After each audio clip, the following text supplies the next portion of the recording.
Olá, pessoal. Tudo bem com vocês? Bom dia, boa tarde, boa noite. Estou gravando esse videozinho aqui para a gente falar um pouquinho sobre o primeiro grupo de vegetais, que são as briófitas. Então, é uma continuação do que a gente começou lá no finalzinho do segundo bimestre e agora dá continuidade, explorando os principais grupos de vegetais ou organismos do reino metáfita. E a gente começa pelas briófitas. Então, beleza, o que que a gente precisa saber então ao final dessa aula, né? A gente precisa conhecer essas briófitas no que diz respeito à sua morfologia, fisiologia, à sua reprodução, que é um dos aspectos mais cobrados em exames. Conhecer também um pouquinho da história evolutiva desse grupo e entender por que que elas são tão importantes. Por que que a gente está falando desses organismos, tá? Tem um motivo. Então, provavelmente o nome é estranho para vocês, briófitas, mas certamente vocês já se depararam com alguma em algum momento da vida de vocês, seja numa região de cachoeira, lagoa, onde eu tenho bastante pedras e às vezes a gente costuma brincar nesses ambientes e acaba escorregando, né, e não sabe por quê. E isso acontece por conta da superfície criada, né, igual essa que eu estou mostrando aqui, pelo um adensamento de briófitas. Então, o que eu tenho aqui nada mais é, se eu olhar numa escala bem mais ampliada, um agrupamento de musgos, um tipo bem comum de briófitas, o modelão de briófitas. Então, provavelmente, numa dessas brincadeiras da vida, né, vocês já devem ter escorregado em um e servido de chacota para muitos colegas de vocês. E isso aconteceu por conta das briófitas. Então, o musgo é o principal, né, exemplar de briófita, mas a gente também tem hepáticas, por isso a gente precisa conhecer direitinho, né, o que que caracteriza um para diferenciar dos outros que estão aí dentro desse grupo, e também para diferenciar dos outros grupos de vegetais que a gente vai abordar futuramente. Então, começando aí, né, a caracterizar as briófitas, precisamos entender aí que na história evolutiva as briófitas são os primeiros vegetais que evoluíram a partir de algas multicelulares verdes. Então, em algum momento, passaram por algum processo evolutivo essas algas e geraram aí as primeiras plantas, que no caso são as briófitas. Essas plantas costumam ser bem pequenininhas e sempre encontradas em ambientes superúmidos e tem uma explicação para isso.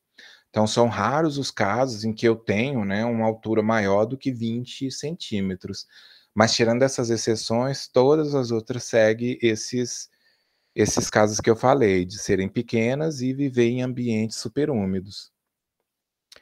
A gente tem uma biodiversidade não muito alta, né, dentro do grupo das plantas, são 14,4 mil espécies, o que dá uma representatividade aí de 4,8% de toda a biodiversidade de plantas conhecidas. E curioso o que eu vou falar agora, mas briófita é um dos filos que está dentro desse grupo geralzão, briófita. O nome geralzão não tem valor taxonômico, mas ele acaba sendo utilizado exatamente por conta do nome desse filo, briófita. Isso porque os musgos, que são os principais representantes dentro desse filo, são os mais conhecidos por serem mais estudados e também por ter uma maior parcela nessa biodiversidade aqui, tá? Então, por conta dessa representatividade, todos os outros elementos que estão distribuídos em outros 2 filos acabam também sendo conhecido a nível popular, né, de briófita. Mas a gente precisa fazer essa diferenciação, tá? Briófita é um dos filos dentro do grupo. E aí a gente tem quem também, né, dentro das briófitas? Um outro filo que são as hepatófitas, né, ou hepáticas, que tem aquele formato, né, que lembra aí uma folhazinha que, de acordo com os botânicos, lembra um fígado, por isso que tem esse nome, hepática, esse nome está relacionado, né, a fígado em latim. E temos também aí as anthocerófitas, ou antóceros, popularmente chamados, tá? Um grupo menos representativo de briófitas, tanto que a gente, se passar por ele, quase que não vai saber que é uma briófita, porque é bem raro ele. Tá? Então, só para a gente tentar entender quem são esses 3 casos, né? Então, tá aqui o musgo. Então, não dá para ver muito bem, né? Mas aparentemente tem um filetezinho aqui com algumas estruturas que lembram folhas, que daqui a pouco a gente vai ver que não pode usar esse nome, tá? Então, bem pequenininho, que quando eu amplio, eu consigo ver um pouquinho de detalhes. E mesmo assim, ó, quando eu vou ver numa régua, eu ainda me certifico de que se trata de um vegetal super pequenininho, tá? Não mede aí mais do que 3 centímetros de altura, todo o corpo de um indivíduo do tipo musgo. Aqui as hepáticas, tá? De acordo com os botânicos, como eu falei, né, essa estrutura lembra alguma coisa semelhante ao fígado, por isso elas recebem esse nome. E os antóceros, que são mais simples, mais raros, então é bem mais difícil da gente encontrar esses organismos. Todos eles têm em comum, né, o fato de serem pequenininhos e encontrados em ambientes úmidos. Isso está relacionado ao fato deles não terem, dentro desses corpos que eu acabei de mostrar para vocês, vasos condutores de seiva.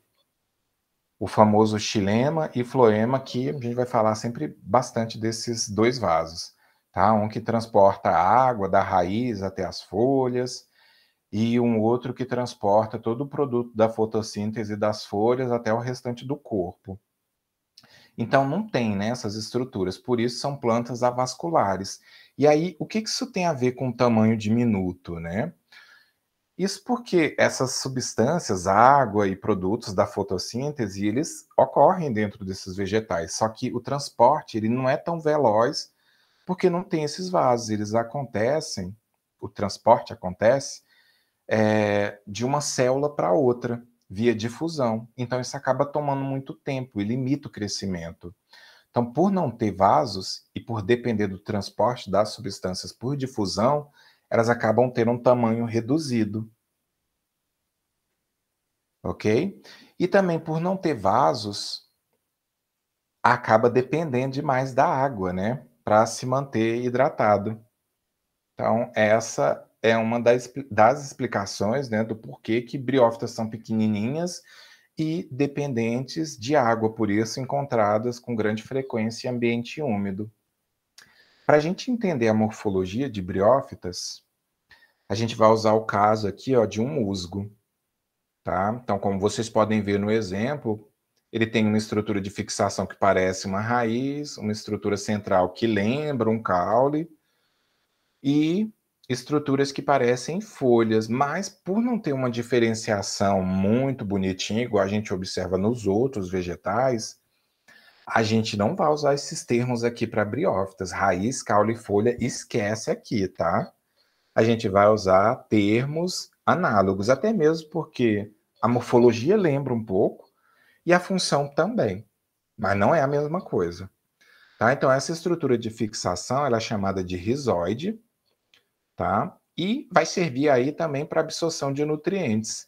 Embora a absorção de nutrientes e de água também aconteça ao longo de todo o restante do corpo.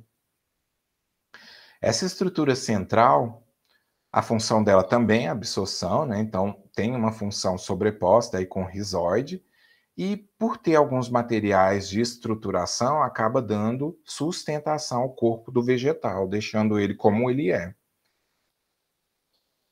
Esses filóides, que lembram folhas, mas não são folhas, realizam aí a fotossíntese, promove trocas gasosas, tá? Então, por isso, são órgãos bem importantes para as briófitas, ok? Então, são esses 3 elementos que eu vou encontrar em todas as briófitas, tá, pessoal? Seja uma antócero, seja uma hepatófita, seja uma briófita propriamente dita. Então, beleza.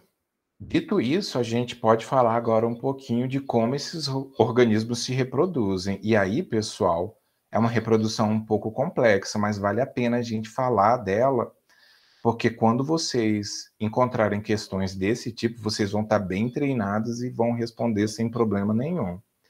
Então, coisa que a gente já sabe, né? Esses organismos dependem do ambiente úmido, né, para sobreviver. Então, eles são encontrados em ambientes úmidos e sombreados por conta da ausência de vasos e também porque a reprodução é totalmente dependente de água. Se não tiver água, os gametas masculino e feminino não se encontram. E aí não tem reprodução. Então, esses gametas, produzidos por indivíduos de sexo diferentes, recebem nomes bem próprios. Então, o gameta masculino ele vai ser produzido por uma briófita óvulo masculina, né? Ele é flagelado e o nome lembra um pouquinho ao gameta da espécie humana, né? Espermatozoide. Então, esse zoide aqui, né? Vai sempre servir aí de parâmetro para a gente saber que a gente está falando de uma célula masculina. E aí, no caso da briófita, o seu gameta ele é chamado de anterozoide. A gente vai ver que esse nome se repete em pteridófitas, pteridófitas, isso, tá? Então, isso acaba sendo comum também. Já é um avanço para a hora que a gente for falar de reprodução de pteridófitas. E aí, esse gameta flagelado, ele só consegue atingir o gameta feminino, que está lá numa briófita do sexo feminino, gameta que se chama oosfera, se eu tiver o quê? Água. Se eles estiverem num ambiente seco, não tem um encontro. Eles podem até produzir os gametas, mas eles não se encontram. E aí não acontece a formação de descendentes. Bom, essas plantas também vão depender bastante de água, né? Porque não tem vasos, precisam da água para reprodução e não tem uma epiderme com estruturas que proteja da perda de água. Então, qualquer batidinha de luz solar ali causa aquecimento, promove a evaporação dos seus líquidos e uma perda excessiva de água. Então, dito isso, né? A gente precisa entender agora onde é que esses gametas masculinos e femininos são produzidos. Então, como qualquer planta, as briófitas também se reproduzem por alternância de gerações. Então, relembrando lá nossa última aula, que foi introdutória, a gente tem na reprodução das plantas dois tipos de indivíduos. Um que é diploide, chamado de esporófito, e aí produz esporos por meiose, que agora já não é mais diploide, é haploide, e quando esse esporo germina no ambiente, ele gera um outro organismo que às vezes é muito parecido, igual no caso dos musgos, ao indivíduo esporofítico, diploide, adulto. Só que, diferentemente, as suas células são o que? Haploides. Esse indivíduo multicelular haploide é o chamado gametófito. Como o próprio nome diz, ele vai produzir o que? Gametas. Então, vou ter gametófito masculino e feminino. O gametófito masculino, como eu estou dizendo aqui para vocês, ele vai ser o responsável por, dentro de todas as suas células, produzir esse gameta chamado de anterozoide. Tá? E o feminino vai produzir o seu gameta feminino chamado de oosfera, que, diferentemente do anterozoide, ele é fixo, ele não sai do local onde ele foi produzido.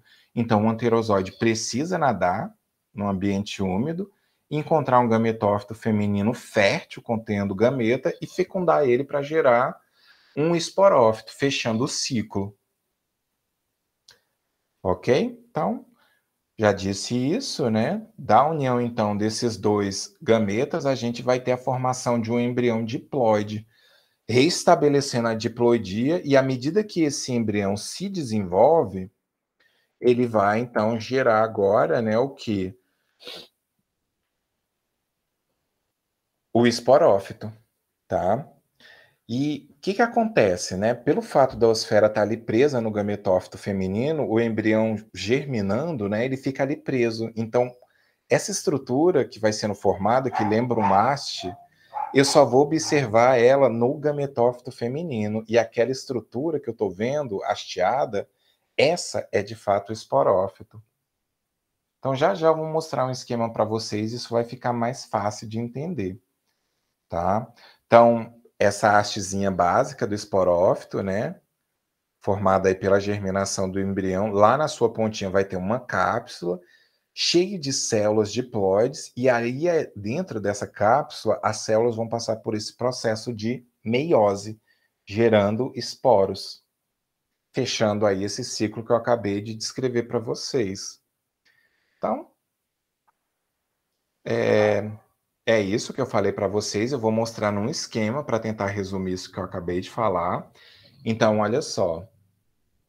Tá aqui, ó, um gametófito feminino que acabou de ser fecundado por um anterozoide. E aí dentro dele, o que que tinha, né? Tinha a oosfera. Então, por conta da fecundação, formou-se um embrião que se multiplicou, dando origem ao quê? Ao esporófito diploide, com patrimônio genético completo. Então, esse esporófito, ele tem essa haste, tá? Fixada ao gametófito feminino por um pezinho. E lá na outra extremidade, eu tenho essa estrutura que é uma cápsula, dentro da qual eu vou ter um monte de células diploides que passam por meiose, gerando ao final desse evento celular os esporos haploides. E aí, ó, uma vez que essa cápsula está madura, cheia de esporos, ela se abre e ejeta os esporos no ambiente. Esporos que são microscópicos, que eu não vou observar. Mas cada um deles, que é unicelular, já tem lá um material genético para determinar o seu sexo. Então, eu vou ter gametófitos masculinos, quando eles germinam no ambiente, e esporos femininos que, quando caem no ambiente e germinam, geram o quê? O gametófito feminino. Ok?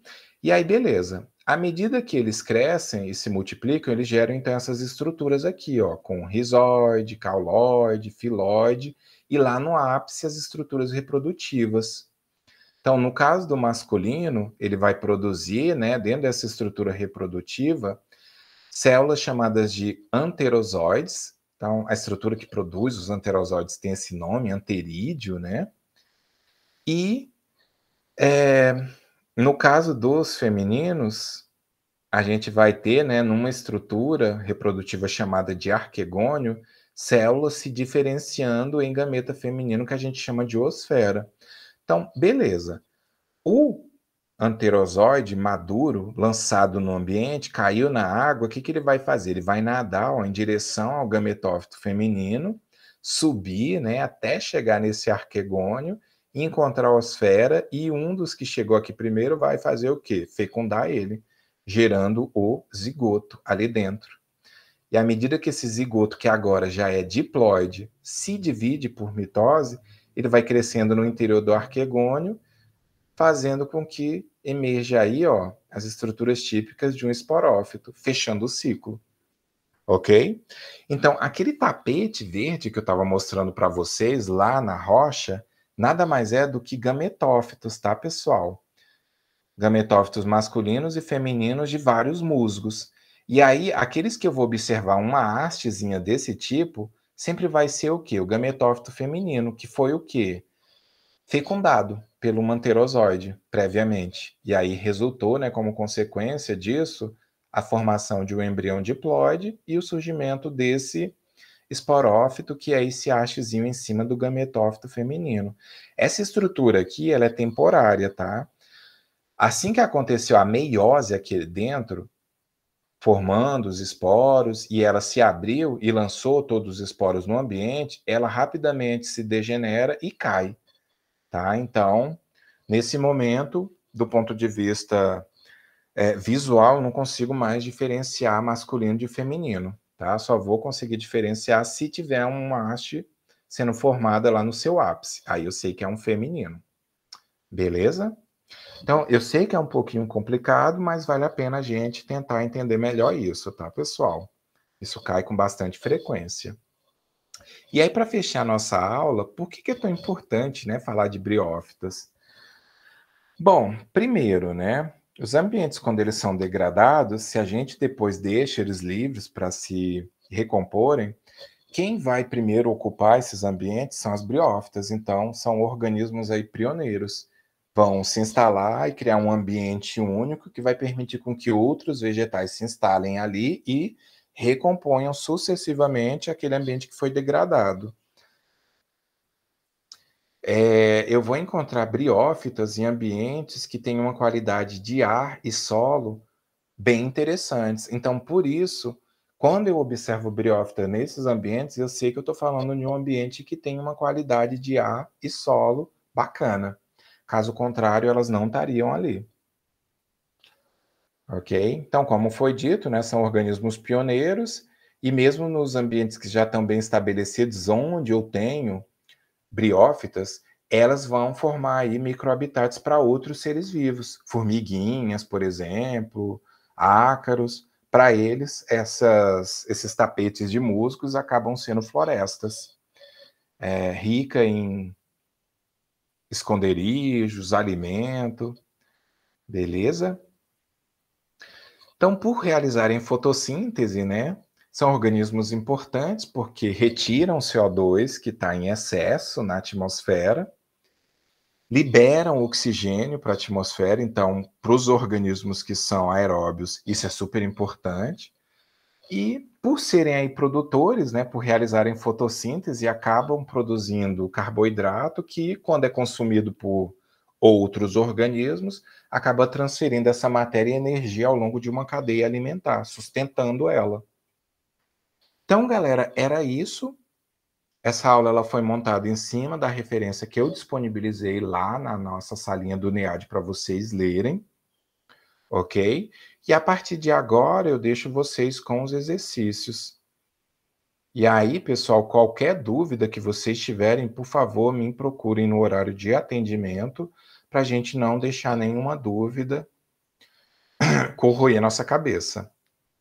Então é isso, pessoal. Espero que vocês tenham entendido direitinho. Qualquer dúvida, horário de atendimento. Me despeço, então. Um abração para todo mundo e até a próxima videoaula.